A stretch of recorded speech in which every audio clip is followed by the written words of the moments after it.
So firstly, before you watch this video, make sure you watch this video of Baylen's. What you probably didn't know, I have a 9-inch penis. 50% of people with Tourette go undiagnosed. So first of all, Baylen brings up a really good point about the CDC statistic that an estimated 50% of people with Tourette syndrome are going undiagnosed. So I wanted to echo Baylen's sentiment and add on to it the point that there are more people with Tourette syndrome than you think. And more specifically, there are plenty more people that experience tics.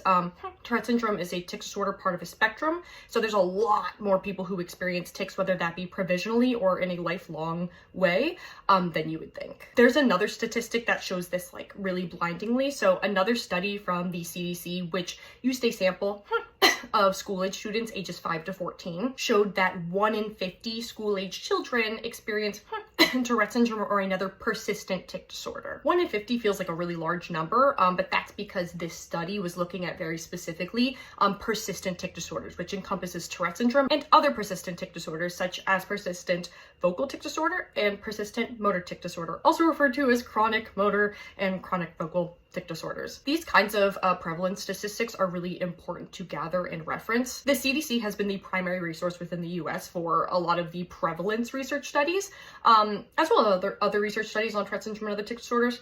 But there's also all sorts of really cool research going on surrounding Tourette syndrome and other tic disorders around the world, and I implore you to check it out. Baylen also makes the point that there are a lot of doctors who don't understand what Tourette syndrome is fully or how to diagnose this, and this is something we see a lot. I was a subject matter expert in a CME accreditation training with the American Academy of Pediatrics. And the reason this training even came to fruition is because the CDC found through research that almost half of the pediatricians they surveyed did not actually know how to properly diagnose Tourette syndrome.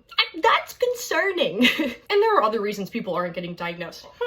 First of all, just awareness of what Tourette syndrome is and all the different ways it can look. That kind of like awareness isn't always there, and so people don't always know what they're going through could be Tourette syndrome or another tic disorder. On top of that, there's also the barrier of access to doctors, especially neurologists, who are the primary type of physician that diagnoses a tic disorder. You know, just wanted to echo and add on to Baylen's sentiments because it's all very important stuff, and research is always going on, and it's fun to learn about too, so